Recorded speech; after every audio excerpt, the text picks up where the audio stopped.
네, 오늘 말씀은요, 산업선교 말씀을 보도록 하겠습니다. 산업선교, 요괴벳의 237 번향입니다. 출애굽기 2장 1절에 10절 말씀이고요. 하나님께서 이 산업선교 말씀은 237에 대한 말씀을 그래서 선포하겠다고 말씀하셨죠. 그래서 오늘 우리가 237에 대해서 언약 잡는 시간 되어야 되겠습니다. 이제 결론적으로 요게벳이 이제 엄마였습니다. 그리고 보니까요, 이제 노예였지만 이제 육아를 하는 엄마였습니다. 그런데 이 요게벳을 통해서 237의 축복이 실현되었죠. 그래서 그 출애굽 시대에 이스라엘이 노예가 되었던 시대에 다른 산업인이 아니라 한 가정의 엄마를 통해서 하나님은 237 언약을 성취하셨어요. 아무도 생각을 못했겠죠. 아마 굉장히 건장하고 힘 있는 어떤 남자가 뭐 그런 지도자가 뭐 노예 중에도 그런 뭐 사람들이 있었을 것인데 그런 사람이 뭐 했을 거라 생각하는데요. 뭐 아니면 누군가 딱 나타나서 하겠지 그렇게 생각할 수가 있는데 보통 그렇게 생각하겠죠. 그런데 성경에서는 이 모세라는 어린아이를 품은 한 엄마를 통해서 237의 언약을 하나님은 행하셨습니다. 그래서 우리가 둘러싼 어떤 상황과 현장과 우리의 어떤 모습 그것이 기준이 아니라 또 우리가 가진 능력이 기준이 아니라 하나님은 언약 잡은 자에게 하나님의 일을 행하십니다. 그래서 오늘 말씀을 통해서 237에 대한 언약을 잡는 시간 되었으면 좋겠습니다. 성경에서는 처음부터 237을 얘기하고 있습니다. 237을 모르면 역사도 잘 모르게 되는데요. 역사를 보면요. 이스라엘 민족이 7번이나 큰 재앙을 겪었어요. 그리고 전 세계적으로 16,000번가량 전쟁이 일어났습니다. 또 그 속에는요, 오늘 이스라엘 백성들처럼 노예 제도가 시대마다 있었어요. 미국도 이 노예 제도가 오랫동안 자리를 잡고 있었죠. 그런데 이것을 우리가 237의 눈으로 보지 않으면요, 이 역사를 이해할 수 없습니다. 하나님 왜 이스라엘을 7번 재앙을 입게 하셨냐? 왜 노예가 되게 하시고 포로가 되게 하시고 속국되게 하셨냐? 왜 전쟁 속에 있게 하셨냐? 왜 전 세계적으로 여러 16,000번가량 큰 전쟁이 일어났냐? 왜 이런 노예 제도가 있었냐? 하나님은 237의 언약을 중심으로 역사까지도 움직이셨습니다. 그런데 강대국이 이 틈을 파고들었죠. 전쟁을 통해서 정복하고 자원과 인력을 빼앗아 갔습니다. 그런데 중요한 건 그 배후에는요, 강대국이 하는 것 같지만 강대국을 사단이 장악해서 사단이 237을 장악해 버렸습니다. 우상과 점술과 미신을 통해서요. 지금도 사단은 마약을 또 질병을 통해서 237을 퍼뜨리고 있습니다. 그래서 이 마약도 우리나라도 지금 거의 심각한 많이 저변이 엄청 확대가 되어 있죠. 그리고 이 질병도 바누아투 같은 교류가 별로 없는 그 나라도 다 암에 걸려 있어요. 그리고 코로나도 저렇게 닫혀 있는 북한도 코로나가 퍼질 정도로 이 사단은 여러 가지를 활용해서 237을 장악하고 있는데요. 근데 결국은 무엇입니까? 하나님은 이 모든 것을 활용해서 237의 언약을 성취하시는 것입니다. 그래서 237은 어떻게 보면 우리가 해내야지, 그렇게 해야지, 이뤄내야지 그런 단어가 아니라요. 결국 하나님은 237의 언약을 성취하실 거예요. 그렇죠? 그게 재앙을 통해서든 전쟁이라는 모양을 통해서든 또 강대국을 활용해서든 심지어 사단의 계획인 것 같지만 그것 또한 아직 뒤집으셔서 237의 언약이 성취되는데 하나님을 사용하십니다. 그리고 중요한 것은 우리가 237을 외면하고 있어도 237의 영향 속에 우리는 다 들어가 있습니다. 강대국의 문화, 강대국에서 일어난 사건들, 그게 전 세계를 퍼집니다. 미국에서 일어난 금융위기가 우리나라에까지도 다 전 세계를 강타했었죠. 그런 것처럼 우리가 모르는 사이에도 237의 영적 문제와 영적 재앙과 영향들은 다 미치고 있습니다. 그래서 우리가 나는 육아하는데 나는 조그만 회사에 그냥 일을 하고 있는데 상관없는 것이 아니라요. 이미 하나님은 237 속에 우리를 두신 것입니다. 그래서 요게벳이요.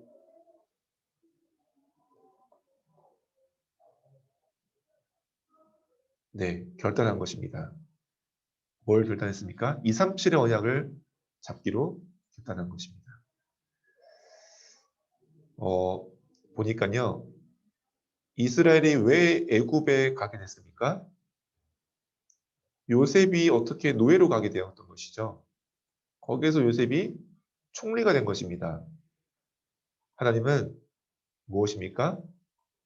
요셉을 통해 애굽을 통해 애굽 속에서 세계복음을 하게 하신 거예요. 원래 하나님은 처음부터도 요셉을 통해서 세계복음하기 위해 애굽으로 보내신 거예요. 237을 살리도록. 실제 요셉은 총리가 되어서 전 세계를 강타한 그 가뭄이란 재앙 속에서 쌀을 팔면서 그들을 돕고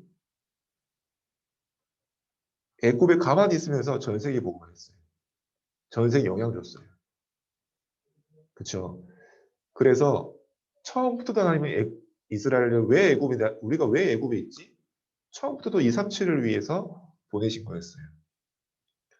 그런데 이스라엘이 노예가 된 것입니다. 출애굽기 1장 8절에 요셉을 모르는 왕이 세워졌어요. 1장 10절에 16절에 그 왕이 이스라엘이 너무 강대해지니까요. 너무 두려워지는 거예요. 그래서 17절, 22절까지 모든 어린애를 다 잡아 죽여라. 다 노예로 삼아라. 이거 안 되겠다. 그렇게 딱 만들어진 거예요. 원래부터 237을 위해서 보내지 않았던 이스라엘 민족이요. 어떻게 됐습니까? 복음을 놓쳐버린 거예요. 복음의 능력을 놓쳐버린 거예요. 237의 언약을 잃어버린 거예요. 그러니까요. 완전히 노예가 된 것입니다. 그래서 한번 우리가 확인해 볼 필요가 있습니다. 내가 정말로 나에게 정말 복음이 뭐냐? 정말 내가 복음이 나의 것이냐? 정말 내가 복음을 어느 정도 내가 누리고 있느냐? 우리가 복음을 아무리 알고 있어도요. 아무리 내가 복음을 전할 수도 있고 복음으로 다락방도 할 수 있고 사역을 할 수 있어도 이 복음이 나의 실제 누려지고 답이 되고 삶이 되어져야 돼요. 그래서 우리가 전도자라 하지 않고 전도자의 삶이라고 얘기하죠.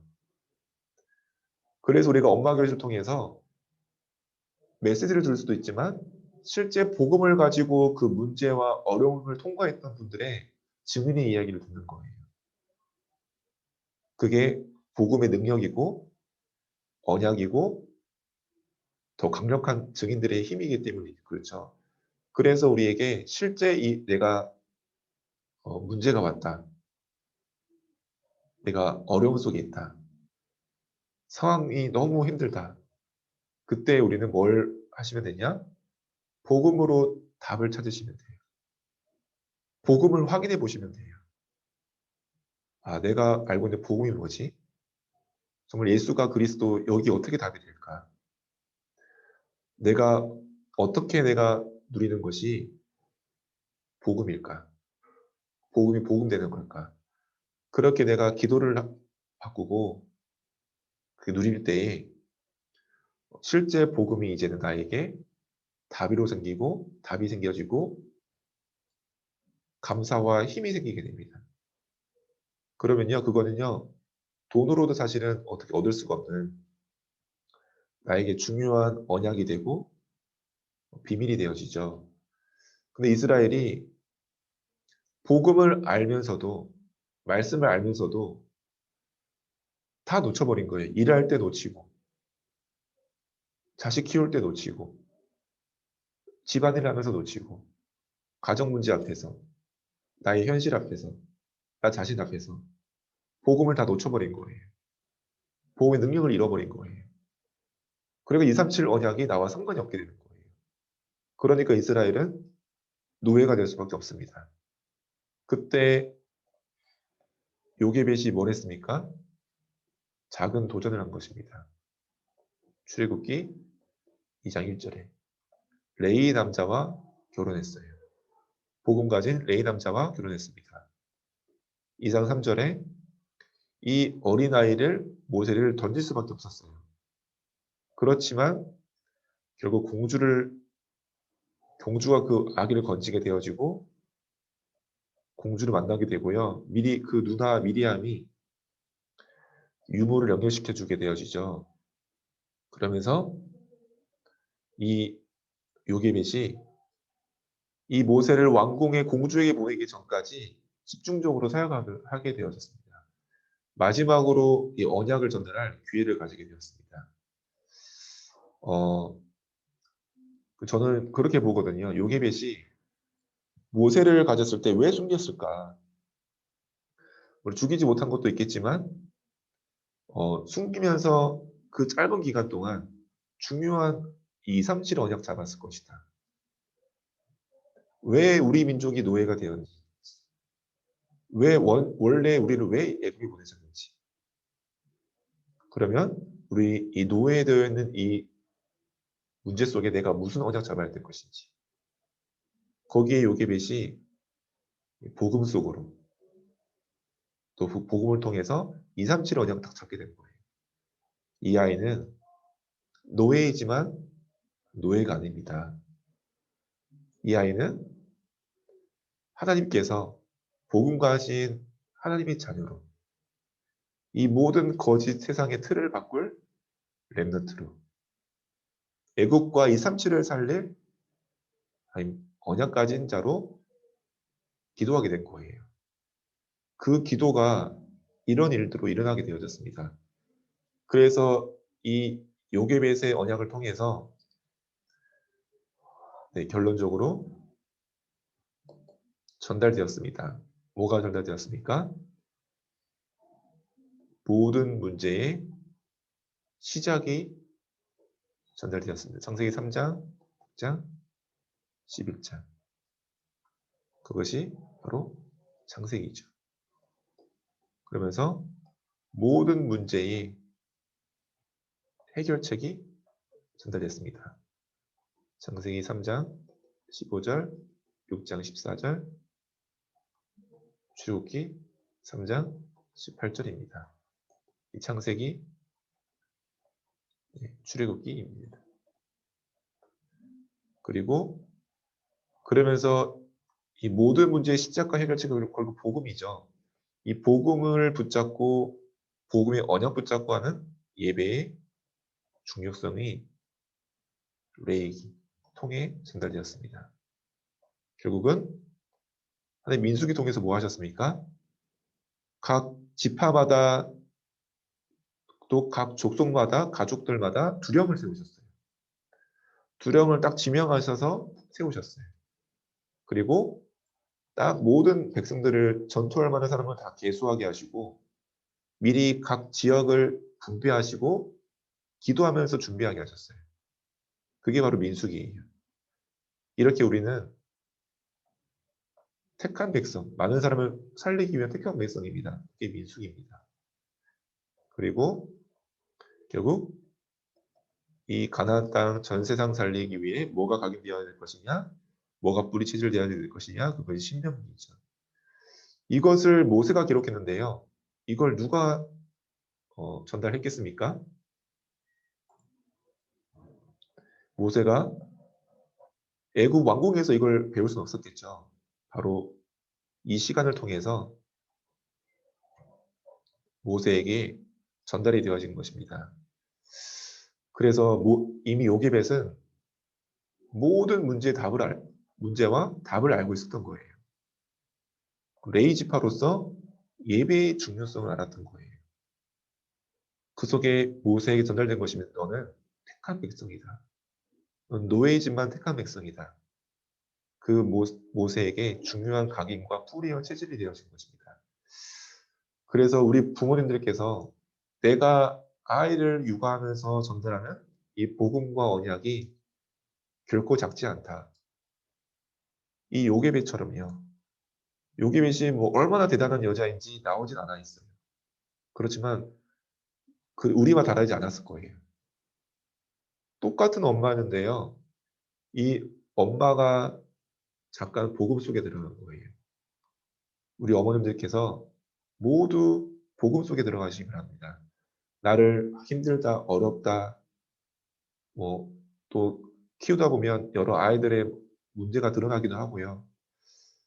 또 어떤 어머니 포럼 들으니까 아이가 학교 들어가니까 뭐 학교 들어가서 여러 가지 막 좀 잘 적응 못하고 그런 걸 좀 힘든 게 뭐 보인다고 그런 얘기 하시더라고요. 그럴 때 사실 엄마 아빠 마음이 참 쉽지가 않죠. 우리 아이도 그래도 좀 적응도 잘하고 막 잘 인도받고 그러고 싶은데 그렇지만요. 나를 복음 속에 보내세요. 복음 속으로 들어가세요. 그렇게 되게 요게벳이 나를 넘어서게 됩니다. 하나님의 은혜 속에 들어가게 되어집니다. 그 237의 언약이 요게벳에게 붙잡히는 거예요. 나를 보면 잡히지 않아요. 상황을 보면 잡히지 않아요. 사람을 보면 사람 앞에서 잡히지 않습니다. 오직 말씀 앞에서, 언약 앞에서. 그래서 우리에게 너는 마음을 다하고 뜻을 다해서 네 하나님 여호와를 사랑이라. 그렇게 말씀하신 거예요. 우리가 조금 이 속에 들어갈 필요가 있습니다. 그렇게 될 때 이 정말로 이제는 237을 이해하고요. 그 언약을 이해한 사람은요. 뭘 이해하게 됩니까? 정말로 하나님 주신 보호자의 비밀. 시공간 초월하는 그 비밀. 그 기도의 비밀이 더 이해가 되어집니다. 하나님은 우리 어머니 한 사람의 언약이 붙잡은 언약은요. 이렇게 보호자의 비밀로 시공간 초월하는 비밀로 일어나게 되어집니다. 그래서 이 축복이 우리 모든 가정에서 시작되기를 기도하겠습니다. 하나님 감사합니다. 오늘 요괴된 한 엄마의 붙잡은 복음이 그 한 엄마가 누린 언약이 그것이 우리 후대에게 전달되어질 때에 하나님 되어질 수밖에 없는 절대 가능한 237의 언약이 성취되는 시대를 살리는 축복으로 일어나게 되었습니다. 오늘 요괴벳의 현장이 이미 내가 있는 그 현장임을 확인하게 하시며 요괴벳이 먼저 누렸던 그 복음의 비밀 속에 이미 내가 들어와 있음을 확인하게 하시고 요괴벳이 붙잡았던 237의 언약이 나의 것이 아니요 하나님이 준비하신 언약임을 확인하고 도전하는 우리 어머님들 될 수 있도록 축복하여 주옵소서. 하나님, 우리 어머니들의 기도와 언약의 보좌를 움직이는 축복으로 시공간을 초월해서 렘넌트를 통하여 237을 살릴 그 언약의 실현으로 되어질 것을 믿습니다. 우리 어머님들 한 분 한 분 기억하시고 붙드시며 하나님 은혜를 더하여 주옵소서. 예수 그리스도 이름으로 기도했습니다. 아멘.